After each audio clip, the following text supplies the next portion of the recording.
most of the wrestling that I had learned was over at Oklahoma State in the 60s from a guy named Myron Roderick, who was a national champion and also coached numerous national championship teams at Oklahoma State. And he was a big drill guy. I'm a 1953 graduate of Central. And of course, I'm partial to Central. I always thought it was the best school. And remember, when I went to school, it was the only school. And there was Lincoln High School, and there was Central High School, and those were the only two schools. People back in those days, there was a difference in wrestling and wrasslin', R-A-S-S-L-I-N.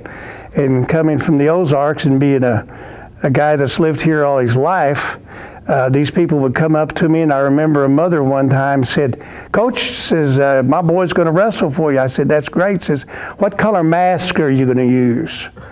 Mask, like in professional wrestling. And it was difficult to equate professional wrestling and amateur wrestling, and we, for many, many years, had to explain to people what they were, because you'd hear people sitting in the stands, hit him again, Leroy. And, you know, and of course, when you wrestle teams that had wrestling and they brought their fans down, they looked, you know, where are these people from down there? So we had to acclimate ourselves to the program, and eventually, hopefully, we got there. The rules have not changed drastically. The big thing has been the out of bounds. In the early days, you had a circle or you had a square mat, and the gym floor was the out of bounds. So when we first started wrestling with the mats that we had that were squares, I would tell my wrestlers, either go till you hear the whistle or hit the free throw line.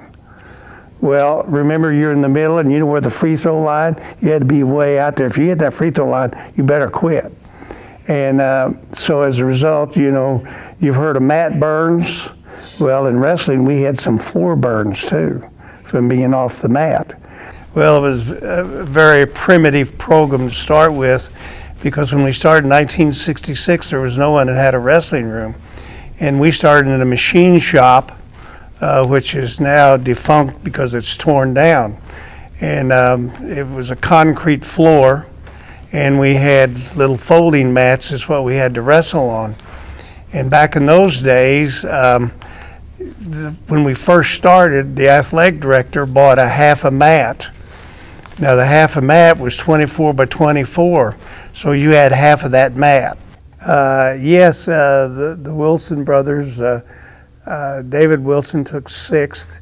He was the only wrestler that we had that the first weight, and I believe it was, back then it was 103. He made 103 all 4 years. As a freshman, he was 103. As a senior, and as a senior, he finished 6th in the state. His brother was an outstanding wrestler also, and he got beat in the finals of the section. Joe had a varied career. When he came from California, and he was an outstanding football player also. It was in February, I think it was. Snow was on the ground, and he had a pair of shorts on. "Joe, where's your long pants?" Says, I don't have any. So he had to, you know, be accustomed to the weather here. And he was an outstanding wrestler, pinned about everybody he wrestled. But there was a guy named Limbo Parks from Kansas City who won the state tournament. And his only losses were to Joe, and Joe pinned him twice that year in the first period. And Limbo goes on to play football at the University of Arkansas. I will have to say probably Daryl, I hate to name names, is one of your better wrestlers or wrestler. He was probably more successful than anybody we had. Daryl wrestled what was equivalent to like 185. Started as a freshman, wrestled over 120 varsity matches, was never pinned. Now, he went on to the state as a junior. He took 4th, and then as a senior, he got beat in the finals on a stall call with 1 second. So he took 2nd in the state and 1 second a stall call is what beat him. I turned him in, and he was also a high school, our only high school All-American. And he went on to Missouri State, and he wrestled 1 year there. And with him wrestling a big weight, I know that his sophomore year, he wrestled 2 state champions, and he got beat. He got beat bad, but he didn't get pinned. And of course, we used to emphasize, we had what we called the 500 club, and if you got stuck, I don't care who it was, after practice they had to do 500 push-ups, 500 setups, and coaches, we would stay to make sure that they got them all in. So when you were at the edge of the mat and you thought you'd lay them down, if you want to lay them down for 500 push-ups and 500 setups, go ahead.